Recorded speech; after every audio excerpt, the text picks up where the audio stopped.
Bem-vinda, bem-vindo ao BTC Journal, seu programa de notícias de negócios comentadas e analisadas pela equipe da BTC.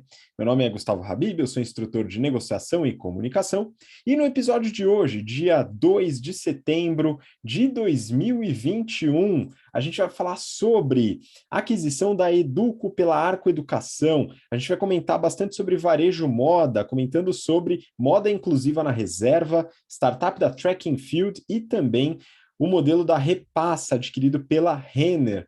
Vamos falar sobre saúde e bem-estar, comentando sobre HB Saúde em disputa pela Sul América e Hapvida, o mercado de cannabis medicinal no Brasil e também resultados da Espaço Laser. Por fim, sobre o mercado de games, a gente vai comentar sobre a Discord, que é muito comum no mercado de games, falando de comunicação, falaremos sobre a Tencent e a regulamentação na China, e para finalizar, resultados da Activision, Blizzard e também casos de assédio no mercado de games. Então tem bastante coisa quente para hoje, e para me acompanhar, estou com Mayara Rocon, instrutora de estratégia e marketing da BTC. Fala, Má. Oi, Habib, olá a todos os ouvintes, é um prazer estar com vocês aqui mais uma semana. Vamos lá para as notícias. Pois é, e com a gente também, Camila Ferreira, instrutora de marketing da BTC. Fala, Cá. E aí, Habib? Oi, Mayara, tudo bem? Olá a todos os nossos ouvintes. É um prazer imenso estar aqui com vocês essa semana. Muito bom, então a gente tem bastante notícia. Só antes de comentar sobre as notícias, queria pedir para você que está acompanhando a gente pelo YouTube, para se inscrever no canal, ativar as notificações, deixar seu like, para ajudar esse conteúdo a atingir mais pessoas, se você acredita que vale a pena. E se você está acompanhando a gente pelo BTC Cast, ouvindo a gente numa boa, na academia, lavando a louça, ou sei lá, fazendo o quê? Também lembra de dar uma entrada no YouTube e comentar se você tem alguma notícia, alguma empresa que você quer que a gente comente, analise aqui no BTC Journal. Bom, vamos lá então, pessoal. Tem uma notícia curta aqui, que inclusive foi pedido de um aluno nosso, que eu vou querer que a Mayara comente. Essa daqui é da Exame Invest e o título é: Arco compra EdTech Educo por 30 milhões de reais e dá saída à VC Pioneiro. E aí, Má, do que se trata essa aquisição? Vamos lá. Ótimo, então um abraço para o André, que mandou a notícia para a gente. Então, além de ser nosso alumni, ele também trabalha na Educo, né? Então, uma super empresa ali, pelo menos só ouvi falar coisas boas dela até hoje, também do pessoal lá de dentro, muitos talentos, né? E para quem não conhece a Educo, ela foi fundada lá em 2011, ela é uma startup de educação, que a gente chama de EdTech, né? E foi fundada lá no alojamento do ITA por 3 alunos, e começou ali com um projeto como nome de Quadrado Mágico. Eles desenvolveram o LMS, que é um sistema de gestão de aprendizado digital, que conecta o estudante e o professor para trazer não só o conteúdo que tem que ser aprendido, mas também, usando dados, ele faz uma personalização do conteúdo para o aluno, de acordo com as necessidades e com a agilidade de aprendizado do aluno. Isso acaba trazendo maior engajamento e maior eficiência no aprendizado como um todo. Agora, na pandemia, né, poxa, uma empresa digital de aprendizado, claro que eles conseguiram ganhar muita escala, né, e assim, tem a ver, que eu já falei aqui, com sorte, sim, mas com certeza eles estavam preparados para isso, né, conseguiram abraçar toda essa sorte com muito suor ali por trás, né? E eles quadruplicaram o tamanho deles. Eles estavam ali atendendo 5.400 escolas e se tornaram uma das principais startups de educação do país. A Arco Educação, que faz solução para o ensino básico, já era cliente deles, até porque eles eram fornecedores de sistema de ensino para 2.000 dessas escolas que eles atendiam. Então, a Arco, né, deu uma olhadinha para eles ali, achou interessante e fez a aquisição por 30 milhões de reais, sendo que isso pode somar ainda mais 20 milhões com o earn-out, que estão ligados a algumas metas para o futuro agora. E aí, essa aquisição, claro que tem a ver com, né, querer trazer a tecnologia para dentro, ter, né, ownership dessa tecnologia, trazer o foco também em educação, não só digital, mas também personalizada. Mas também, né, foi puxado ali, tanto na notícia, mas faz todo sentido, que eles fizeram um acquihire, que é uma questão de, né, você queria contratar todo mundo que estava ali na empresa, então, assim, compra e traz para dentro. E, claro, que a empresa tem ali muitas pessoas boas, né, e tinha um potencial não só de crescer com as soluções que eles têm hoje, mas de melhorar e trazer novas soluções. E, por fim, também, né, nessa parte de educação, as licitações de governo são muito importantes. E com essa aquisição, a Arco pode agora entrar em concorrência para fornecer livro digital para o governo. Então, faz todo sentido essa aquisição, né? Ela é já a terceira aquisição que a Arco está fazendo, né? Então, ela já tinha feito outras duas aquisições importantes esse ano, que a gente comentou, então, o sistema de ensino Coque Dom Bosco, e também da startup Me Salva. E faz todo sentido com a estratégia que a Arco está tendo, né? Então, foco em educação, ela está trazendo muita coisa orgânica de crescimento, mas também muita aquisição. Imagino que, com o tanto de aquisição que eles já fizeram, eles estão craques em fazer integração, então vai ser mais uma integração bem sucedida, provavelmente eles vão deixar né, como se fosse um braço ali da Arco, não vão engolir a Educo, né, então vão conseguir aproveitar muito bem o valor dela na integração. Muito bom, o mercado de educação ainda bastante quente, deve continuar pelos próximos meses e eventual ano. Vamos lá. Agora entrando numa seara diferente, falando um pouco sobre varejo moda. Eu peguei uma notícia do Brasil Journal e o título é o seguinte: Reserva quer vestir as pessoas com deficiência. Um nicho de 45 milhões de brasileiros. Cá, você que é nosso especialista em marketing, segmentação, personas, parece que a Reserva está dando um belo gol de placa aí, não? Com certeza, Habib. Eu achei que foi super acertado, tudo de acordo com os valores da empresa.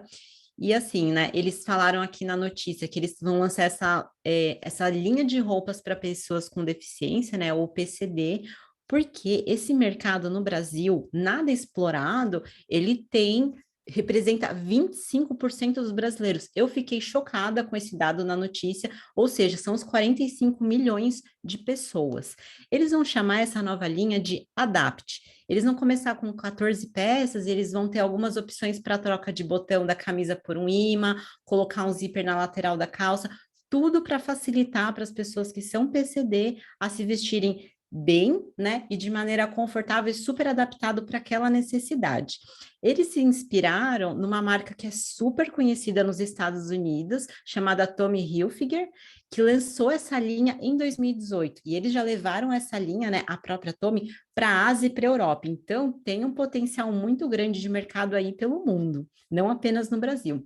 O próprio CEO da Reserva, ele comenta na notícia que eles já tentaram fazer algo parecido no passado, mas nada deu certo. Agora é diferente, porque ele recebeu uma mensagem da Silvana Ouro.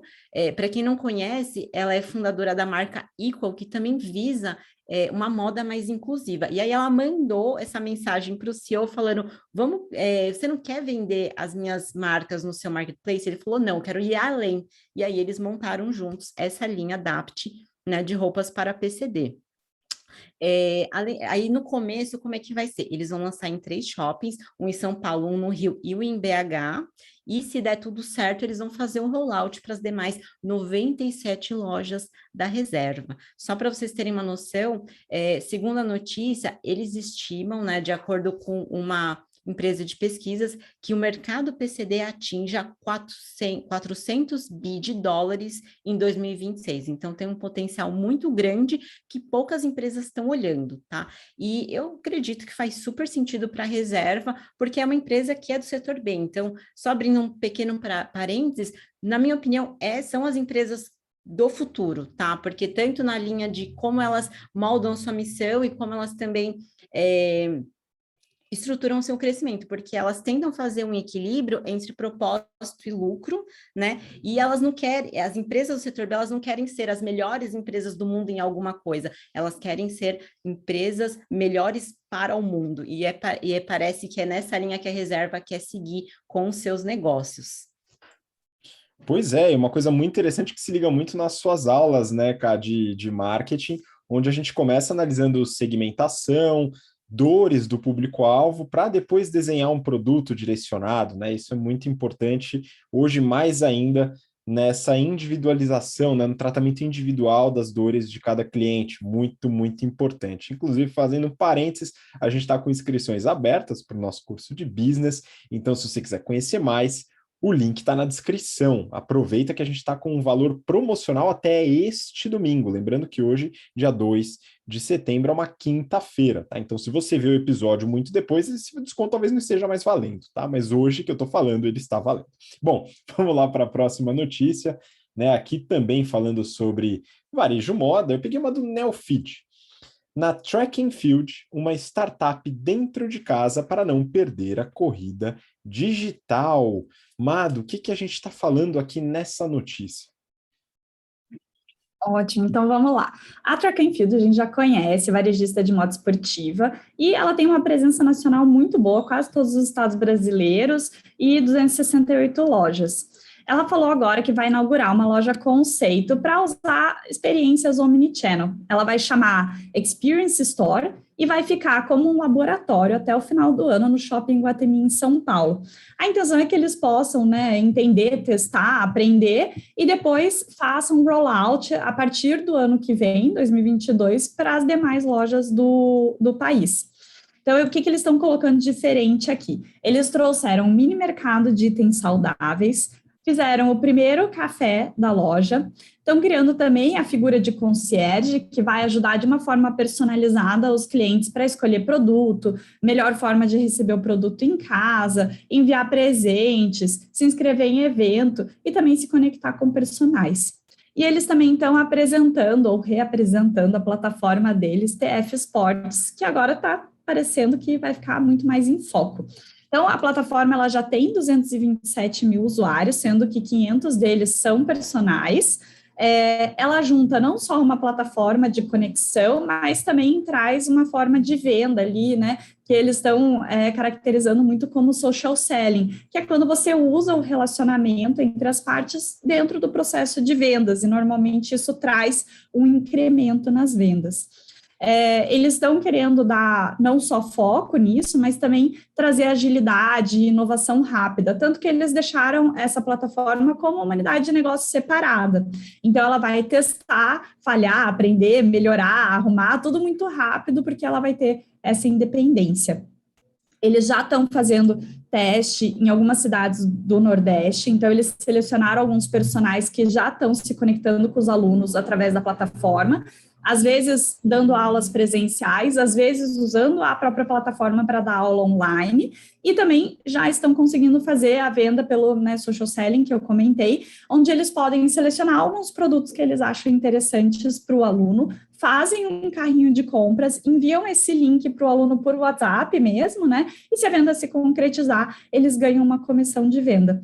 E por enquanto, a Track and Field não está cobrando nada pelo uso da plataforma ali. É realmente a vontade de estabelecer esse diálogo, né? Esse lugar comum com alunos e personagens. Então, hoje eles oferecem ali o sistema da plataforma, né, para você se conectar, fazer as aulas, um mix de produtos iniciais, divididos em algumas categorias ali esportivas, que hoje começa com yoga, beach tênis, em breve está entrando corrida, e depois eles vão aumentando para outras modalidades. Agora, durante a pandemia, claro que foi um ambiente super propício para tudo isso, né?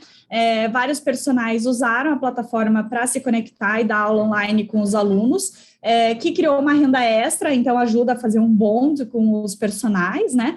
E eles tiveram também um incremento enorme de alunos, né? Então, mais de 120 mil pessoas entraram desde o começo da pandemia na plataforma para pelo menos fazer uma aula. E essa estratégia não é exclusiva da Track and Field. Então, tem duas empresas aqui que eu queria comentar que têm estratégias parecidas, né? Então, você não só ter uma relação transacional com o seu cliente na hora de vender o produto, mas você criar um relacionamento com ele usando o Omnichannel como pano de fundo. Então, por exemplo, a Nike já tem a estratégia de investir em diversos aplicativos, tem aplicativo de corrida, tem aplicativo de treinamento, várias coisas. Até agora, na pandemia, fui lá e eu conheci alguns desses, né? E ela engaja com os consumidores através dos aplicativos. Tem também uma marca canadense de roupa de ginástica, a Lululemon, que fez agora, em 2020, a compra de uma startup que chama Mirror. Eles gastaram 500 milhões de dólares na startup, mas olha só que legal, eles desenvolvem um espelho que praticamente dá uma aula de ginástica para você por streaming, né? Então, pandemia super propício para você fazer essa compra, né, e aumentar esse tipo de aula. A Track and Field tem, né, todo o right to win nesse campo, porque eles já têm uma marca forte, marca aspiracional, né, já tem clientes fiéis, tem presença awareness nacional ali, e eles, né, conseguem gerar conteúdo sobre esse assunto de esporte, bem-estar e saúde, né? Então, eles já são muito maior do que só a venda de artigos esportivos, eles são uma marca que representa um lifestyle, e agora faz todo sentido eles irem para os próximos passos. Então, os próximos passos aqui, entrar em serviço, fazer uma força de venda direta através dos personagens, que cria esse link e vira também um revendedor, tem relacionamento com o cliente, e como eu comentei, pode aumentar as vendas pelo relacionamento. E eles já falaram que a intenção é só crescer isso, né? Então, hoje, as vendas online representam 30%, mas quando eles foram para o social selling, através desse link que o personal envia pelo WhatsApp, atingiu o nível ali de 30% das vendas, mostrando que tem potencial. Então, eles falaram que eles querem cada vez crescer mais, trazer outras modalidades de esporte, mas também ir para outros serviços que estejam ligados à saúde e bem-estar, como, por exemplo, trazer meditação, nutrição para a plataforma, e também linkar as lojas para que elas possam fazer o delivery desses produtos, né, que são vendidos pela plataforma. Outra coisa também legal que beneficiou eles na pandemia é que as roupas confortáveis estão em alta, né? Então a Nike mesmo divulgou agora o resultado do TRI, foi o melhor TRI da história deles e também aumentou bastante o valor de mercado da Nike. E não é diferente aqui para, né, a Track and Field. Então, desde que eles fizeram a IPO, eles já conseguiram valorizar as ações e o valor de mercado deles em 50%, estão valendo aí 2,1 bilhões de reais agora, e estão com as vendas já bem acima dos patamares pré-pandemia. Então, se a gente comparar o segundo TRI deles, eles venderam 177 milhões de reais, que óbvio que, né, o segundo TRI do ano passado foi muito ruim, teve um crescimento de 338%, mas comparando com 2019, que não tinha pandemia, eles cresceram esse TRI 84% versus o mesmo TRI de 2 anos atrás, ou seja, né, estão muito bem aqui, e óbvio, de novo, né, não só aproveitando esse ramp-up da pandemia, mas colocando muito esforço, muito suor ali, né, para ser muito mais bem sucedido do que a média. Excelente, né? E aí a gente vê a diversificação nos modelos de negócio, das adaptações, tanto na questão do marketing como nas dificuldades impostas aí pela questão sanitária. Bom, vamos para a última notícia falando de varejo moda. Peguei aqui do Valor Econômico. Lojas Renner conclui compra da Repassa, plataforma online de revenda de roupas. Cá, aqui a gente está falando do segmento que a gente já comentou aqui sobre outra empresa. Vamos lá, do que se trata a Repassa e essa estratégia da Renner. Legal, Habib. Então, a Repassa, para quem não conhece, eu particularmente não conhecia, é um brechó online focado para as classes C+, e B, tá? Ela foi fundada em 2015 pelo publicitário Tadeu de Almeida. O valor da transação, infelizmente, não foi divulgado na notícia, mas vale ressaltar que o ano passado, essa empresa Repassa, ela recebeu um aporte de 7,5 milhões de reais, liderado pela Redpoint Ventures e também com a participação da Bossa Nova Investimentos. E eles tinham como foco, né, nessa rodada, focar muito no online, o que faz muito sentido, né? Porque todo mundo em casa querendo se vestir confortável, assim como a Mayara falou, e barato, né? Com roupas boas, porque pelo que eu vi ali no site da Repassa, tinham várias marcas muito interessantes, né, dentro da plataforma. É um modelo bem parecido com o da Enjoei. Eles têm um serviço de recolher a roupa na sua casa e preparar toda a triagem e disponibilização no site. Só que tem um grande diferencial. Eles cobram apenas 40% de comissão versus 50% da Enjoei. Então, a Enjoei vai ter um novo concorrente forte ali com essa aquisição da Renner. Por quê? A Renner tem um brand equity muito maior, né? Fora que ela tem todas as lojas físicas, ela é uma marca bem conhecida dentro do Brasil. Se a integração for bem feita, ela conseguir fazer isso de maneira bem legal dentro do online, a Enjoei vai ter problemas com a Repassa, sim. Vamos acompanhando, porque é um mercado que eu vejo bastante potencial de crescimento. Pois é uma bela comissão, né? Espero que realmente traga uma bela guerra de preços aí nesse mercado para facilitar para o consumidor, né? E para a pessoa que está oferecendo seu serviço também, as suas roupas já não utilizadas. Bom, legal. Vamos para o próximo segmento, falar de saúde e bem-estar, né? Agora eu peguei uma notícia do Brasil Journal com o seguinte título: Sul América e Hapvida disputam HB Saúde. Me conta um pouquinho sobre essa HB Saúde, né? Enfim, onde ela se localiza, o tamanho e tal, para entender como isso se encaixa numa eventual estratégia de uma dessas duas que estão disputando esse grupo aí.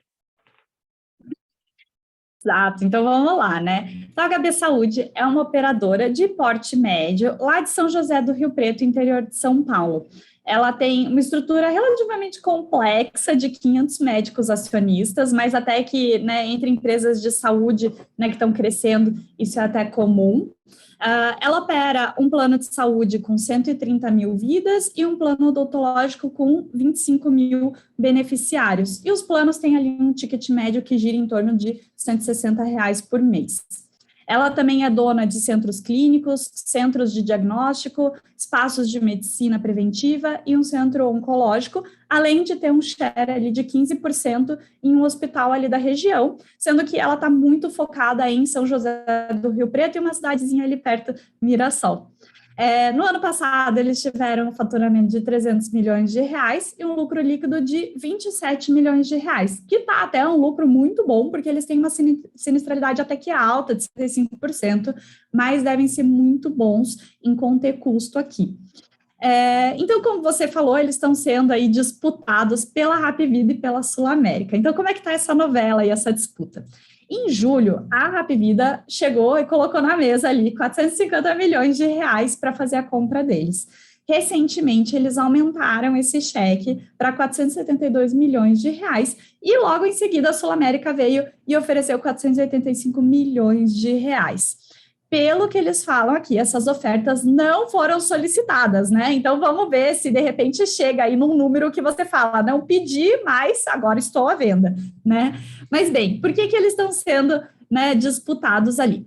Para a Hapvida, faria sentido comprar eles, porque há 2 anos atrás eles tinham comprado a São Francisco, que é dali da região, né? Tá ali vizinho em Ribeirão Preto, e faria sentido para fazer o crescimento dessa aquisição, né? Fazer uma integração ali e crescer na região.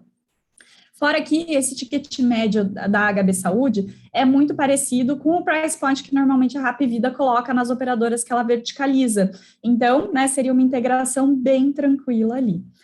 Para o lado da Sul América, na verdade, né, seria já a terceira aquisição deles, desde que eles anunciaram essa estratégia de verticalização, onde eles fazem, né, a parte dos atendimentos primários e secundários mais simples, e quando vai para os de alta complexidade, eles trazem hospitais parceiros, né? Então, a Sul América falou que essa aquisição faria sentido, porque no ano passado eles compraram a Paraná Clínicas, e eles podiam usar eles como um hub de expansão no Sul, e agora comprando a HB Saúde, poderiam usar eles como um hub de expansão para o estado de São Paulo.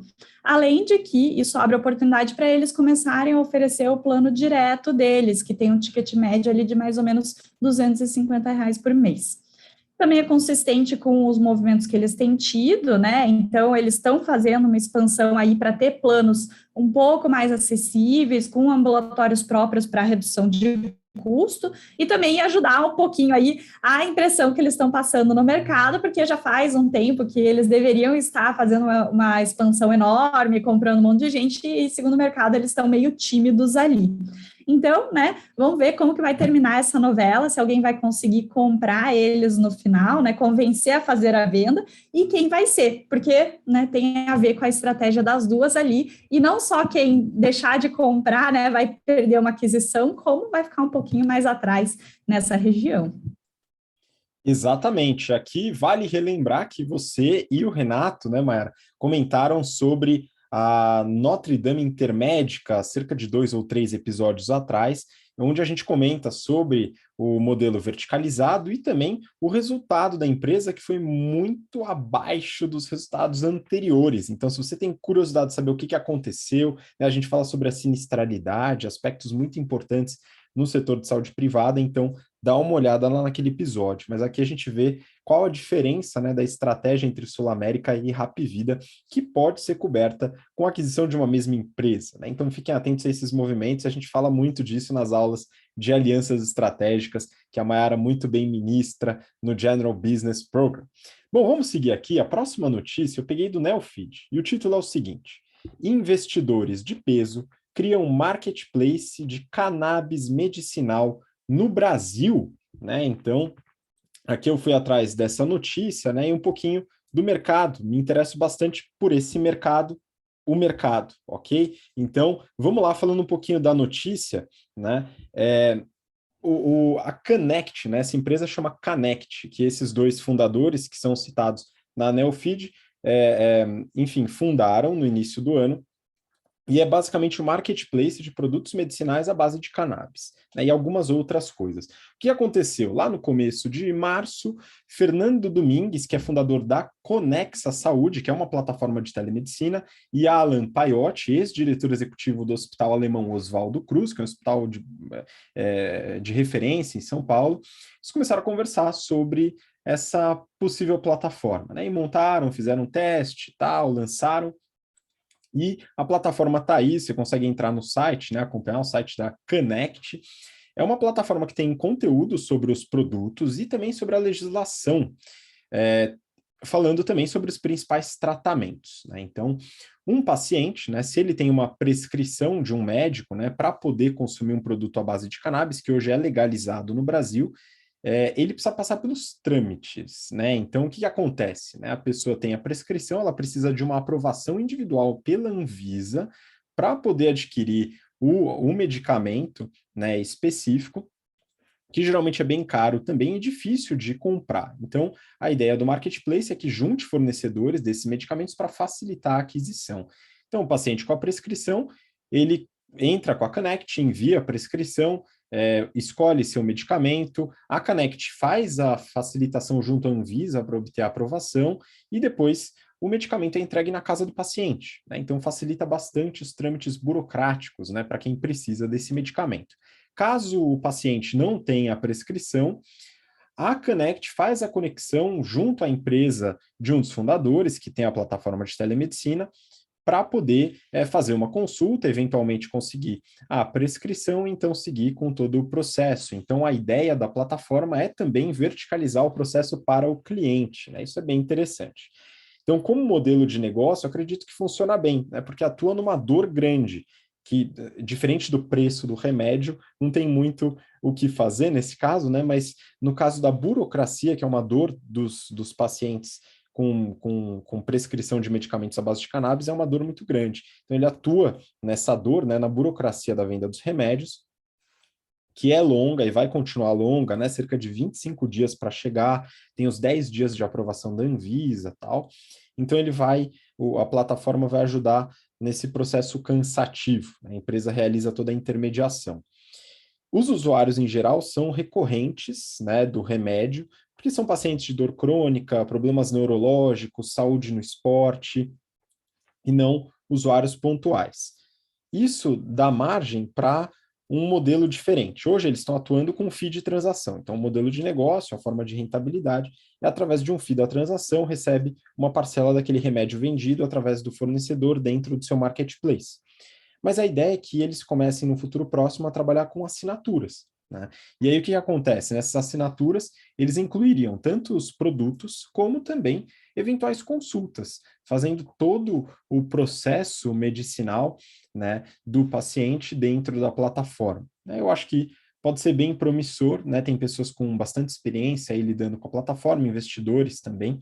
Então, acredito que pode trazer facilidades aí, dado que tem um processo burocrático bem grande. E eles falam, claro, do mercado, um mercado promissor, etc., um tamanho enorme, etc., com as diferenças, né, de legislação país a país. E só para a gente ter uma ideia, eu peguei aqui alguns financials de uma das principais empresas do setor de cannabis, tá? Não de marketplace de cannabis, mas de produção mesmo, né? E uma das maiores empresas do mundo no setor é a Canopy Growth, que é uma empresa canadense, que faz parte, né, de um grupo de empresas do setor de cannabis, que tem um índice nos Estados Unidos, né? O índice chama MG, e esse índice avalia as principais empresas de cannabis no mercado, né? E a Canopy Growth é uma das maiores representantes desse índice, né? Eu peguei aqui o resultado do ano fiscal de 2021, né? Que terminou em março. Então, eles fazem de começo de abril até final de março. Os resultados estão em dólares canadenses, tá, pessoal? E hoje, eu vi hoje aqui, o câmbio estava cerca de R$ 4,10. Então vamos lá, eles tiveram uma receita líquida no ano fiscal de 2021 de 546,6 milhões de dólares canadenses, né? Sendo que desses 546, 230 quase vem de cannabis recreativa, maior parte da receita, 55 milhões de cannabis medicinal, que são esses remédios formulados à base de cannabis, 93 milhões de dólares canadenses de exportação e 168 de outros produtos, né?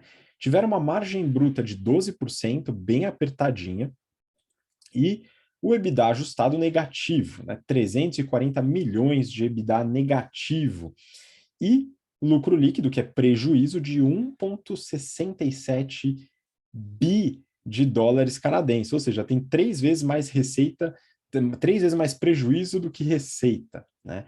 E aí, quais os desafios para o lucro, né? Para a lucratividade?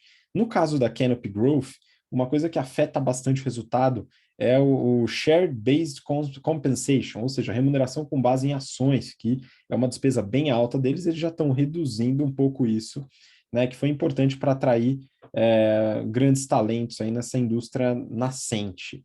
E o segundo principal é aguardar as mudanças da legislação ao redor do mundo, porque no Canadá o produto já é legalizado completamente, porém a empresa cresceu de uma forma a ter grande parte aí da sua estrutura financiada por exportação, então ela depende da mudança na legislação em vários países, incluindo o Brasil.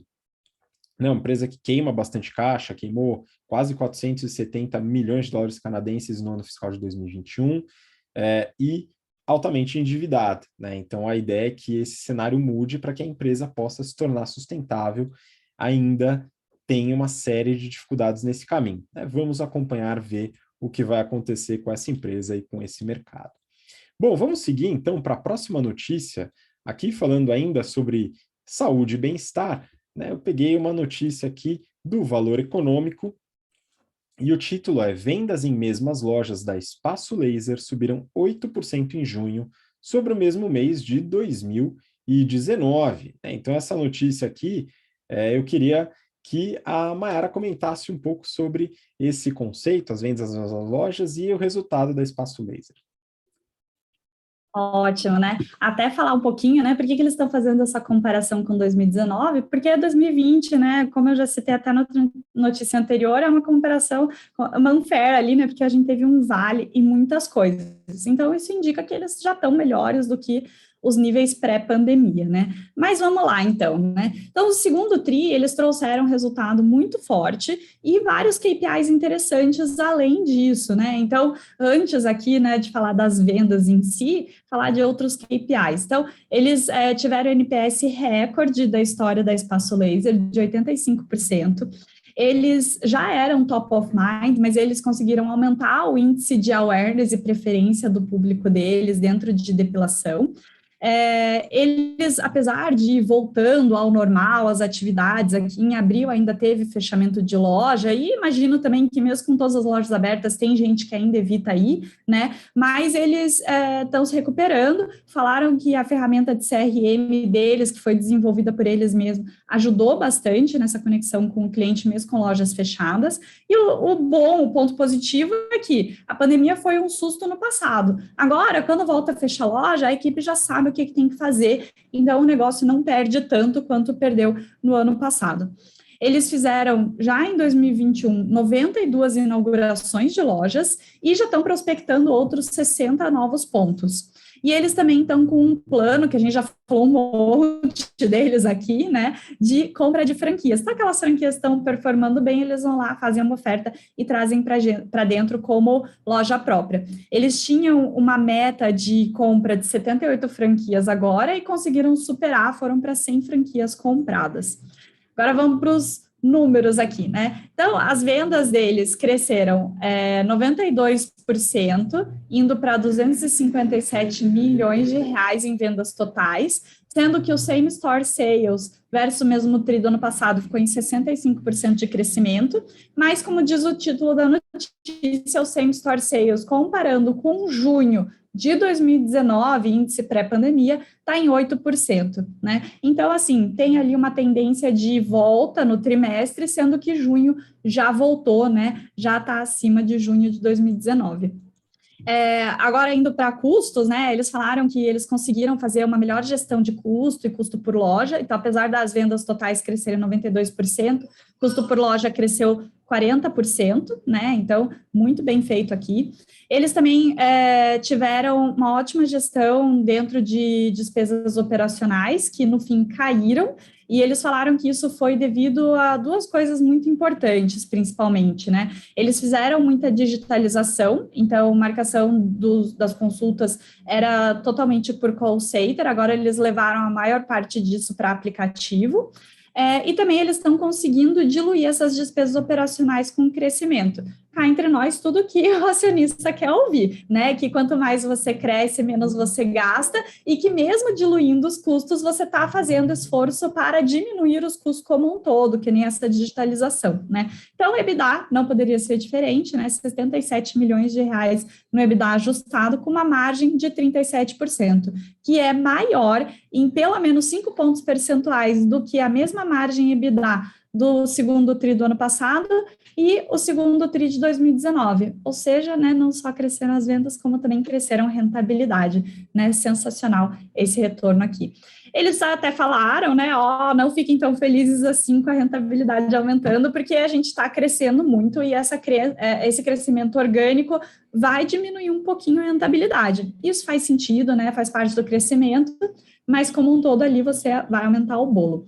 O lucro líquido, então, no final, óbvio que ficou muito melhor, né, com todas essas notícias boas até aqui. Então, eles tiveram um lucro líquido ajustado de 57 milhões de reais, com uma margem líquida de 28%, super bom, versus menos 14 milhões de lucro que eles tiveram no segundo tri do ano passado e 11 milhões positivos no segundo tri de 2019.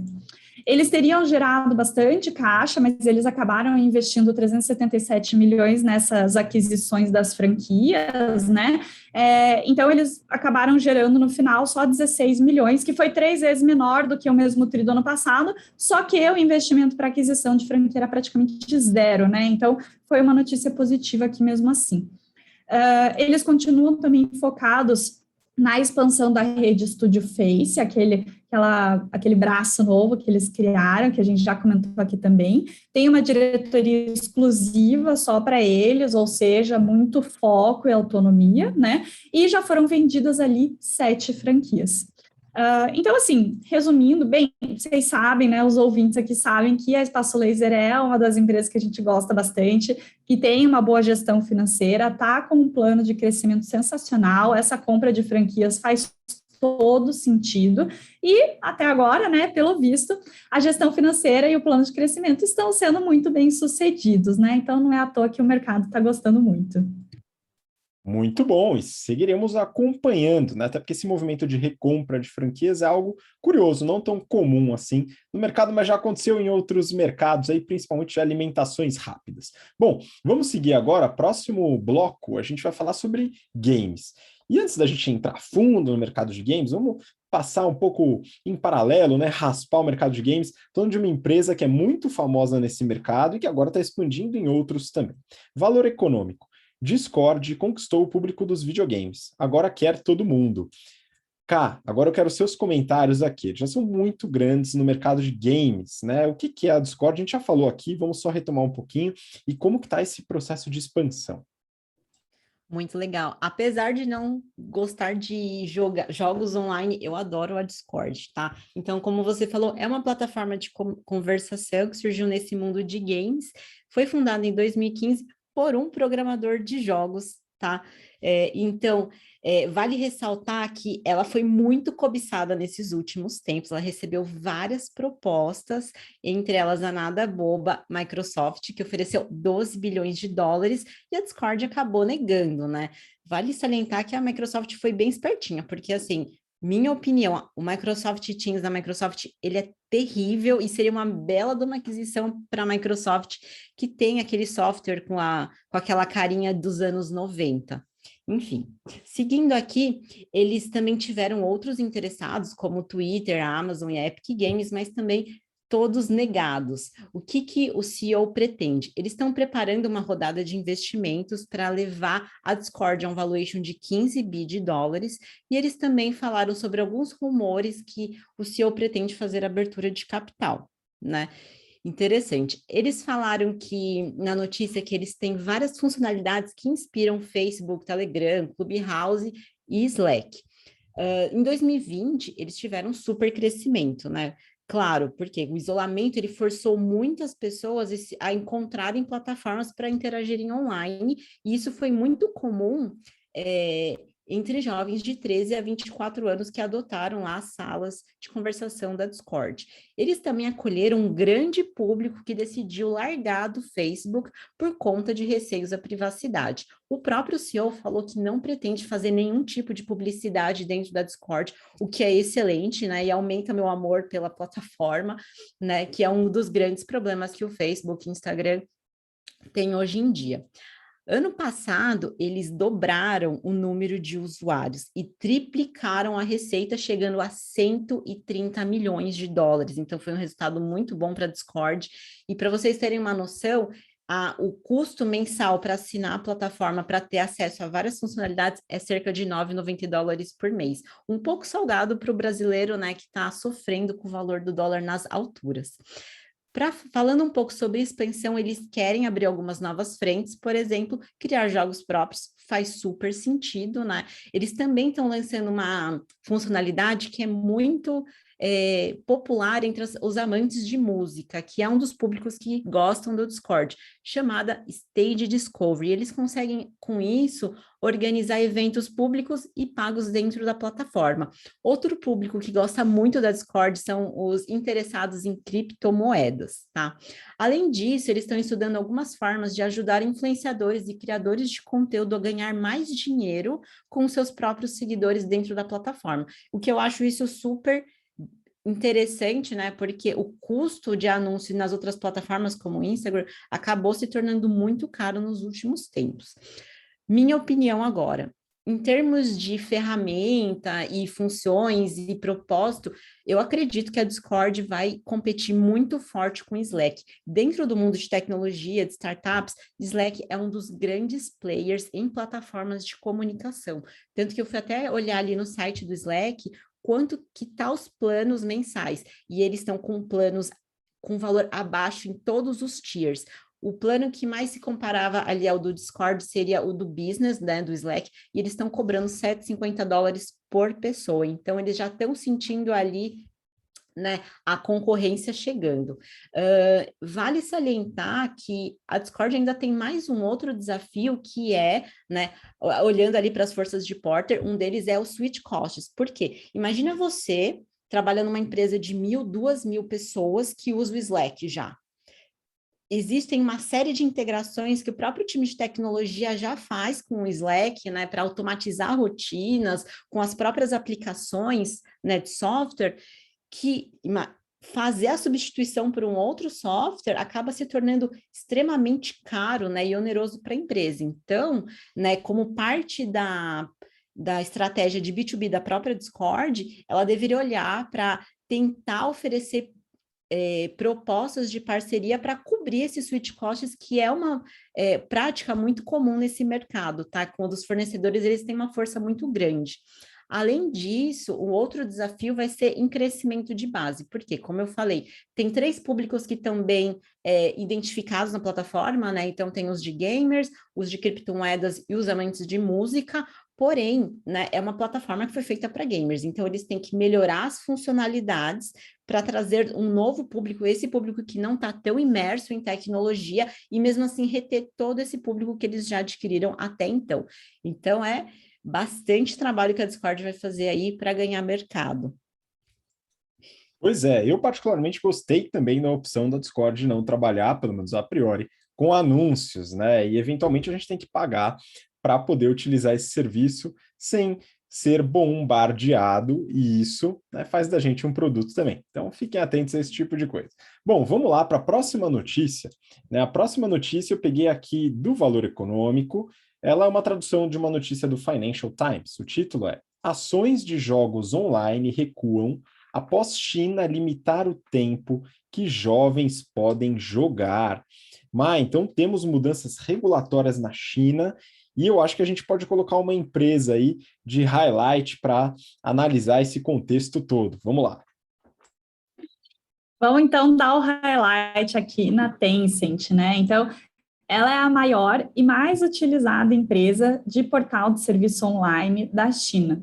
Ela foi criada em 98 e ela tem sede na China, em Shenzhen, apesar de ter ações, né, na bolsa de Hong Kong, de nuvem, pagamento, né? Eles conectam mais de 1 bilhão de pessoas com esses serviços e também oferecem games, né? E eles fizeram agora a divulgação do segundo TRI, né? Dos resultados, tiveram resultados sensacionais, estão crescendo pra caramba desde a criação deles, né? E continuam crescendo.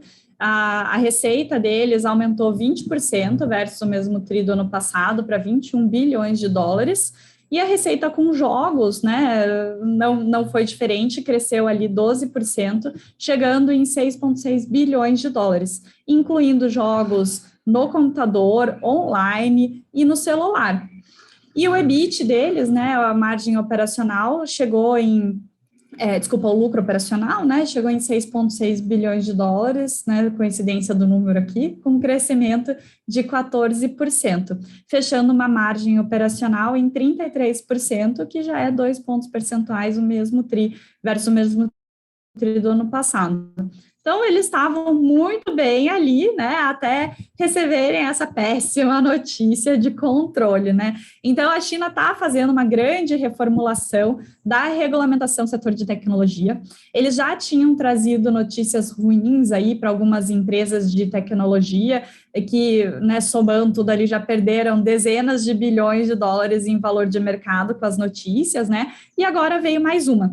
Então, eles estão fazendo novos limites aqui para as crianças jogarem videogame online. Ou seja, as crianças só poderiam jogar sexta, sábado e domingo, entre as 8 e as 9 da noite, né? Então, num regime como a China, né, você não precisa nem ter o pai e a mãe mandando desligar o videogame, né, ou o governo manda você desligar o videogame.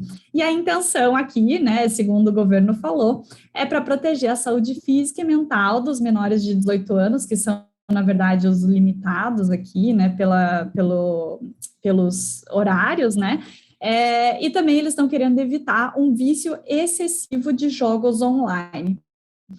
E aí não deu outra, né? No dia seguinte que eles mandaram essa suspensão, né? As ações da Tencent lá em Hong Kong estavam desvalorizando 3,5%, mas não só ela, outras empresas, por exemplo, a NetEase, que também tem games no portfólio, estava lá desvalorizando 3,7%. A intenção é que as próprias empresas façam maneiras de cumprimento dessas regras. Então, seja sistema de registro com o nome real do jogador, exigir sempre login, mas como eles sabem que o governo chinês não está de brincadeira, eles estão também estudando adotar outras tecnologias. Então, a Tencent, por exemplo, falou que já estava estudando adotar reconhecimento facial para que ninguém drible as regras, né, colocando o login de outra pessoa, usando VPN e assim vai, né, então o negócio é para valer mesmo. E assim, eles provavelmente já estavam vendo isso chegando, né, já tinham outras limitações que o governo chinês já tinha colocado, e a Tencent já estava fazendo redução de uso dos jogos online mesmo entre os menores de 18 anos. Então, por exemplo, já tinham reduzido de 1h30 para 1 hora o máximo que você podia jogar todos os dias, e em feriados de 3 para 2 horas, né? E eles estavam fazendo a expansão dessa limitação para os outros jogos da linha deles, mas, né, a China veio e foi mais rápida. Esse burburinho, na verdade, começou porque no mês passado teve uma mídia, um grupo de mídia estatal chinês, que tinha descrito os jogos online como um ópio espiritual. E aí deu maior bafafá, o artigo foi tirado do ar, mas mesmo assim, esse mesmo grupo voltou a reclamar depois do vício generalizado que os jovens chineses tinham de ficar na internet. E aí, né, o governo chegou e falou, então vamos colocar um fim nisso, né, ou pelo menos um limite, e trouxe essa restrição. Então, né, sem comentários aqui mesmo, é como a China joga, né, tem seus pontos positivos e negativos disso. Vamos ver, então, como que as empresas vão, né, fazer um jogo de cintura aí, porque elas estão, no mínimo, acostumadas ou abertas a essas restrições que chegam mesmo na China, então tem que saber jogar nesse mercado, né?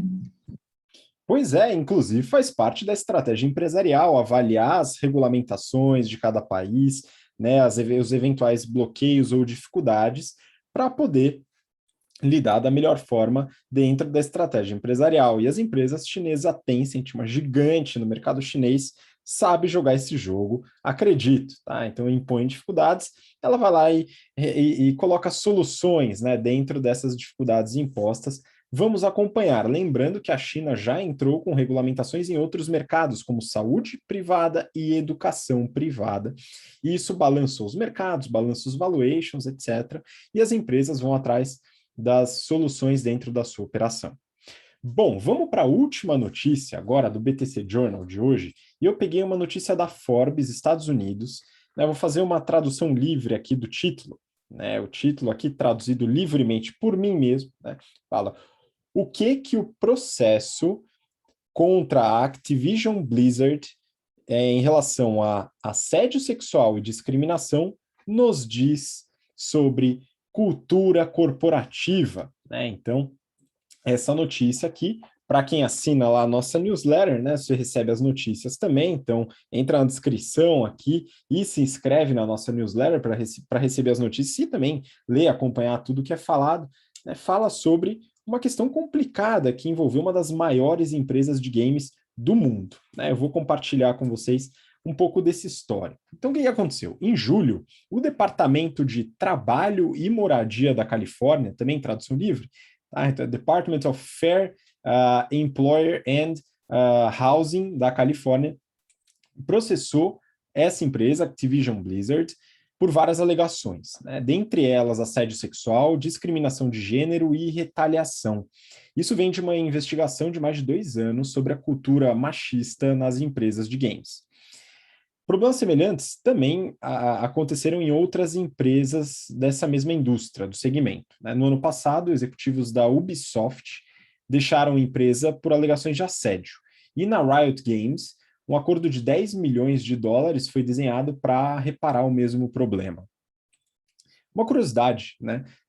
Para quem pensa que mulheres não jogam videogame, né? Tem uma estatística aqui de 2020 ou 2021, não, fecharam aqui 2021, a pesquisa foi feita esse ano, cerca de 45% dos jogadores são mulheres, né? Isso nos Estados Unidos, né? Então, essa pesquisa trouxe um pouco dessa desconfiança. Então, há muitas jogadoras, mulheres também, no mercado de games.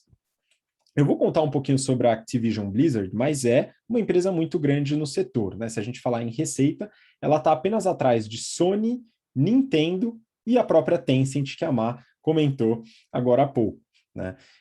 Mas vamos lá, do que se trata o processo, né? As alegações do processo que o Departamento da Califórnia colocou são várias.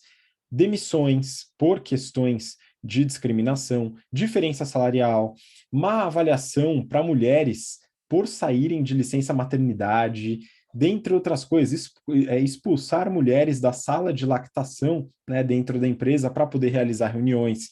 Enfim, uma série de alegações aí que devem seguir aí em questão de justiça.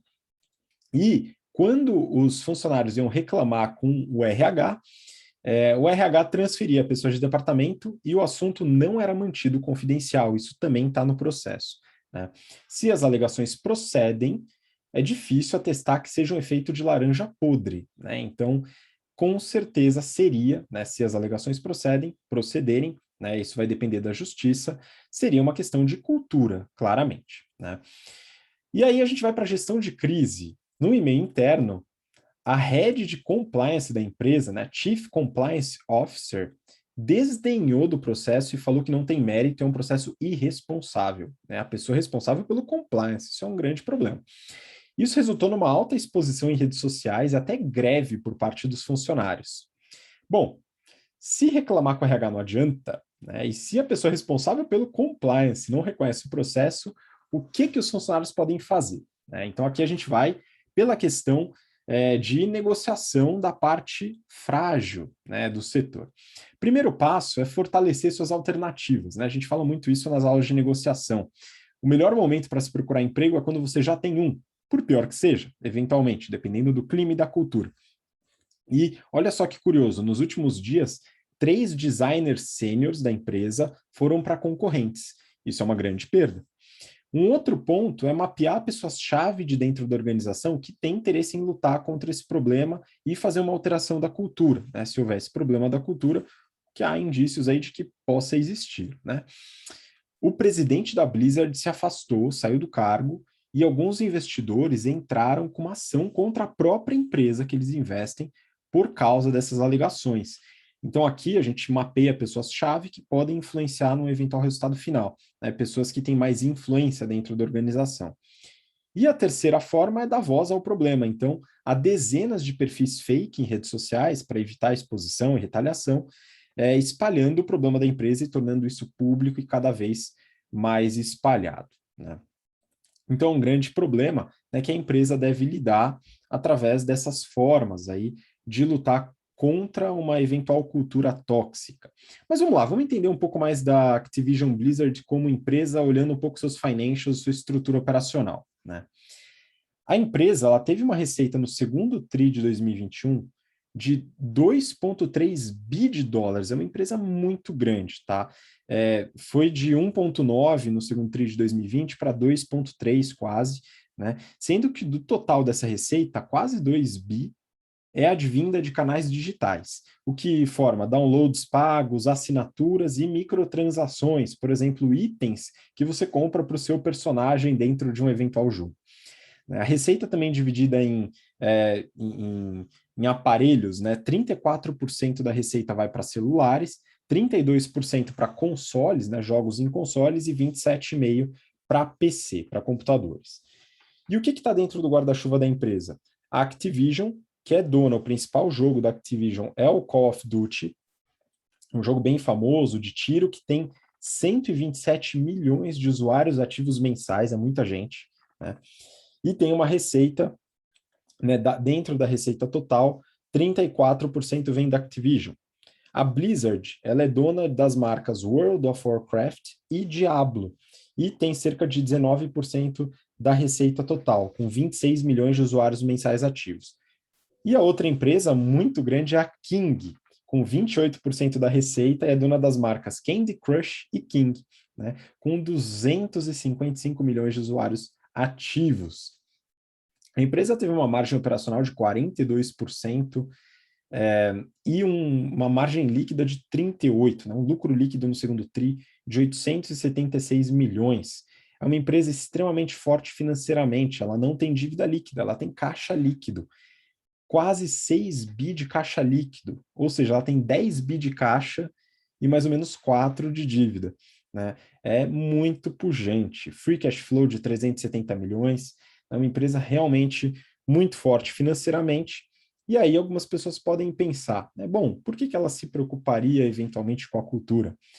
Pelo que a gente acabou de comentar, né? Se isso acaba se espalhando e fortalecendo, ela tem os passivos do ponto de vista jurídico, né? Os vários processos que podem trazer uma série de problemas para a empresa, que ela vai conseguir pagar sem problema nenhum, mas é uma dor de cabeça, mas principalmente a perda de talentos devido à cultura corporativa. Então é muito importante que a Activision e outras empresas que sofrem com esse problema trabalhem isso de forma estrutural dentro da empresa e não como uma caça às laranjas podres, porque isso, em geral, se deve a um fortalecimento de uma cultura corporativa que não é, eventualmente, do desejo dos principais executivos. Então, é importante que eles entrem dentro desse problema para resolver sem necessariamente só dispensar o problema do eventual processo, né? Entenda o processo, lide com o processo, mas também entenda que é possível uma mudança na cultura corporativa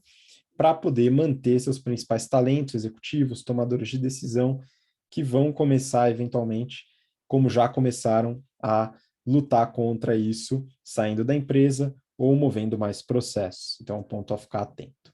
Com isso, a gente termina o BTC Journal dessa semana, e eu queria muito agradecer a ilustríssima presença da Maiara e da Camila. Má, muito obrigado novamente. Obrigada, Rabi, obrigada, Ká, foi um prazer estar aqui com vocês mais uma semana, e mandar um abraço aqui para as turmas 91 e 92, que desde a semana passada estou dando matéria de comunicação corporativa, né, dentro de soft skills do GBP. Um abraço aí, gente, até semana que vem. Muito obrigado, e obrigado, Camila, também. Muito obrigada, foi um prazer enorme estar aqui com vocês, Má e Habib e todos os nossos ouvintes. Muito obrigado você que acompanha a gente até agora, pelo interesse, pela paciência. A gente se vê, claro, na próxima semana. Um grande abraço, até lá, tchau, tchau.